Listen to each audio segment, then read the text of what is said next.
In February 1959, deep in the Ural Mountains of Russia, the bodies of 9 young hikers were discovered.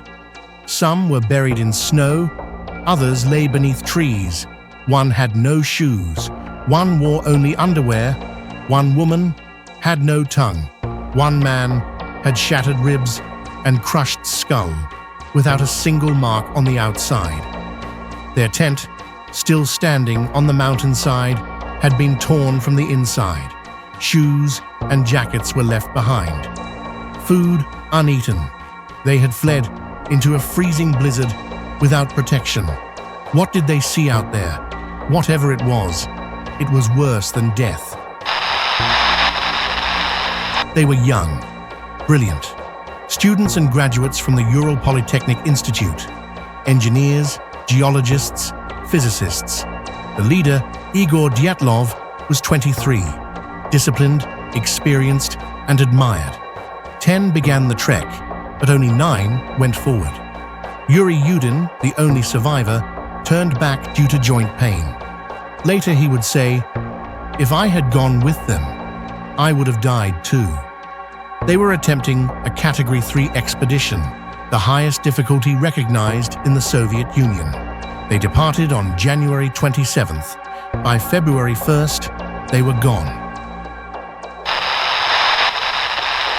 When they missed their return date, families sounded the alarm. Search teams, including military units, were deployed. On February 26th, their tent was found, perched on a snowy slope, not in the forest where shelter was available. And worse, it had been cut open from the inside. Inside, clothes, boots, food, diaries, untouched. They had fled, barefoot, half-dressed, into a storm of death. The first 2 bodies were found under a cedar tree. Krivonishenko and Doroshenko. Hands were burned, skin torn, tree bark shredded. They had tried desperately to light a fire. Further up, Dyatlov, Zenaida, and Rustem were found in various stages of return. All had major internal injuries, skull fractures, broken ribs, yet no external wounds, as if crushed from within. Then came the most horrifying scene. Lyudmila Dubinina. Her tongue was missing, her eyes were gone, her clothes showed abnormally high radiation. Tent cut from within. Neatly spaced footprints leading into the woods for over 800 meters, missing shoes, jackets, survival gear, severe internal trauma with no outer damage, radioactive traces on clothing. Witnesses reported strange glowing orbs in the sky. Even the search team described a disturbing stillness in the area, a pressure, a presence they couldn't explain. But the slope was too shallow. The tent wasn't buried. Footprints remained untouched. Possibly involved parachute mines or sonic weapons, radiation, missing tongues, pressure trauma, all potentially explainable.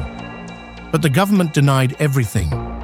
Unique wind patterns could generate low-frequency sound, triggering panic and disorientation, documented by a 2013 documentary. Still debated. No signs of predation. Wounds far too severe. Tent cutting unexplained. Glowing lights, unexplainable injuries, and inconsistencies in autopsy reports have kept these ideas alive. In 2019, Russia reopened the investigation. Their official conclusion: avalanche. Experts pushed back. No snow mass found, no terrain shift, no avalanche signs in the photos or autopsies. The questions only deepened. The site is now known as Dyatlov Pass, named after the leader. The mountain's Mansi name, Kholat Shakal Mountain of the Dead. Every year, hikers visit. None find answers. Books, podcasts, and even AI reconstructions have tried to piece together the night. But what happened in that tent, on that wind-whipped slope, remains one of the greatest cold cases in modern history. A freezing silence, a sudden noise, a vibration in the air, a feeling that something is coming. One of them grabs a knife. They cut open the tent. No time to unzip. One by one, they run. Into the night, into the white, into something they could not name. They weren't killed by the cold. They fled from something far worse.